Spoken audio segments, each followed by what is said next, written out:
What's going on, guys? Welcome to the behind the scenes video of the short horror style film that I put up on Halloween.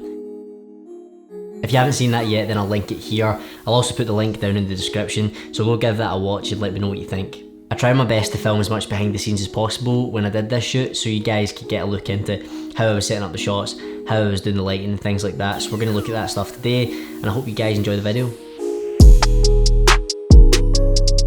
So right now it's Monday the 26th of October, and this is the first night that I'm going to get the sort of first opening shots to the film. Yeah, we're going to start with the sort of campfire shots, which we're going to be doing just over here. So I'm going to need to clear all this stuff out and then start setting up the lighting and positioning where I'm going to be sitting, things like that.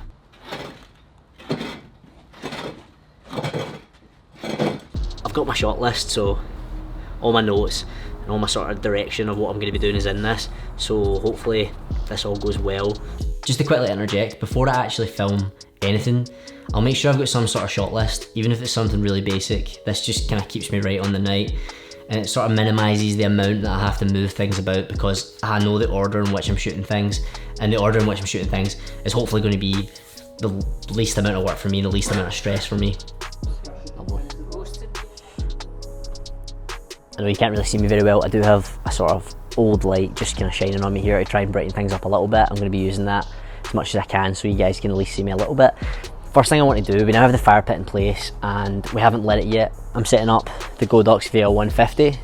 I didn't really want to use much light here, as I really just want myself in this shot to be lit by the fire itself, but I think we might need just a little bit of light to act as the moonlight. It's pretty cloudy tonight, so we don't really have much of the moonlight coming through, so I'm going to just kind of recreate the moonlight with this light, and then the front of me will be lit up by the fire. That's what I'm going for anyway, so I'm going to position that and then move on to lighting the fire. Okay, so now that I've got the fire burning, I'm just going to let it burn for a little bit. I'm going to film just basically a static shot where the camera's pointing down, and I know this is going to be the opening shot, so I'm just going to hold it there, and then I'm guessing in the edit I'm going to do some sort of panning into this, maybe like a slow zoom in or something. So now that the fire's going, I'm hoping to position this Godox light. I do have gels for it, but I don't know whether a blue gel would actually work, or it would maybe be like too blue, because I don't really have like a light blue one. I'm just going to put this really low, like literally down to like 1%. Might put some barn doors on it and just see what we can come up with. Do you know, guys, I was planning on getting a bit of stock footage to show like a full moon or a nice moon breaking through the clouds for this video. I just looked up in the sky and look at this. It's just meant to be, I think.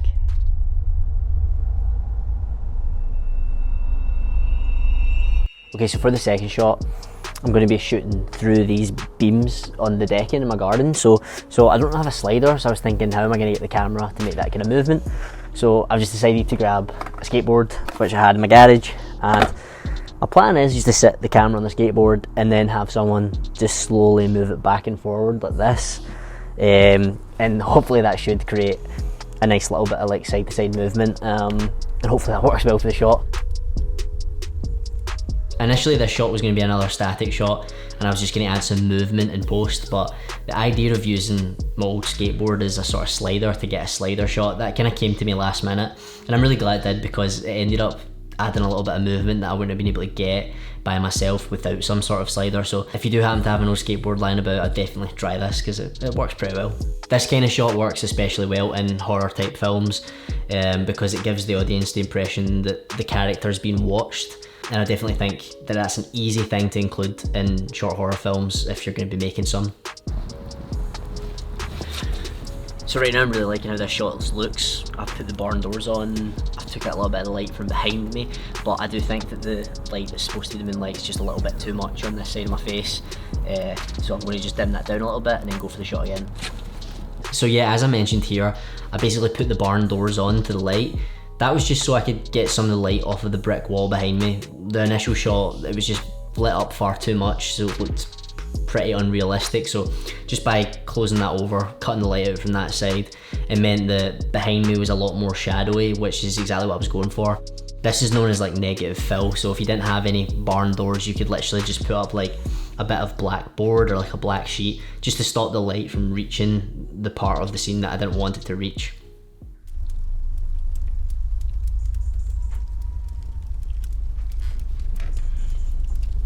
So that's pretty much all I'm going to shoot tonight.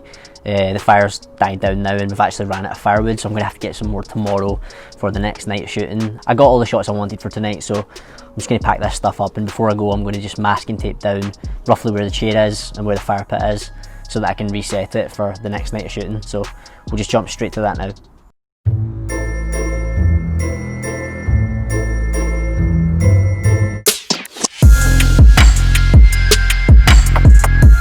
Right, it's now night 2 of shooting. I'm going to get the final shots for this piece. When I was filming on Monday, I pretty much had far too much to do with trying to shoot the behind the scenes, so I hired some help to give me a hand film things, just so I can get on with the shots and he can kind of do the behind the scenes filming while I describe kind of what I'm doing here. This is something I got off of another YouTuber, Brady Bissett, and basically it's a great idea. You just find some trees or some branches and basically you're just going to clamp them in front of the light. Now obviously this is meant to be the moonlight, so if I clamp these in front, what it should do in theory is create a bit of a shadow just to kind of cover my face when I'm in shot. With this shot, even though the key light was shining in through the window, where I was standing I just basically couldn't get enough exposure onto my face, so it was kind of getting lost in the shadows, and I didn't want to turn the key light up a bit because then the light that was hitting the window frame would have been too much, would have been overexposed, and it just wouldn't have looked great. So I decided just to take the Aperture MC and basically place it out of frame, just right on my face, so you can't see it, but it was helping fill in a bit of the light that was missing from my face. That's where a little light like the MC really shines. In order to change that fire to green, I basically just tweaked the HSL secondary in Premiere Pro and just keyframed it so that it got more intense over time. I kind of want to try something different. I'm basically going to tilt my tripod a little bit and do a sort of Dutch angle. It's a bit of a specific look, but I think it will work really well for the kind of horror theme that we're going for. So like I said, I knew I was going to film this in a Dutch angle, which is basically just the camera tilted to one side or tilted to the other side. And a Dutch angle is a really good technique for horror films to show sort of fear or tension or horror in someone's face and sort of build up that suspense. So we have the MC here, which is going to be out of frame.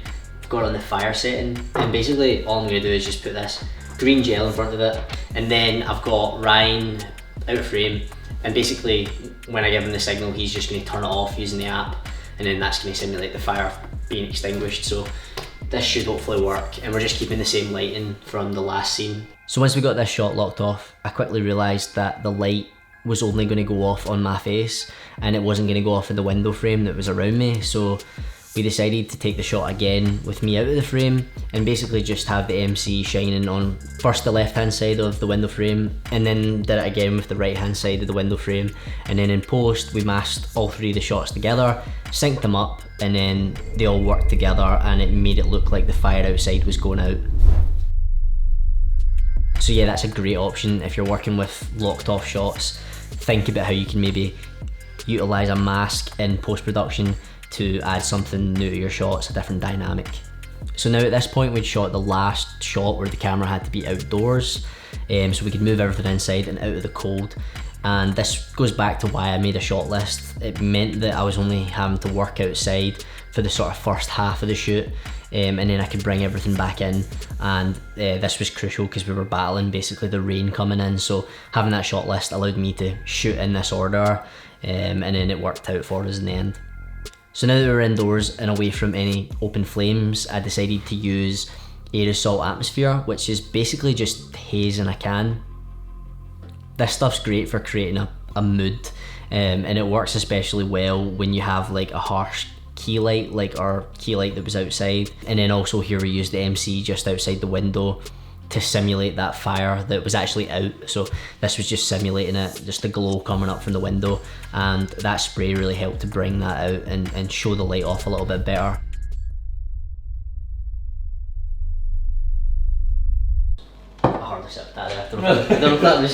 So the final shot of the film, the actual end shot with the jump scare, was actually the most complex to film. Had a few different working parts, and it really didn't help that the rain was now coming in and hitting the window. So I then picked my frame, I locked off the camera, and I knew that I just had to stay in the left hand side of the frame for the first shot and keep the window completely blank.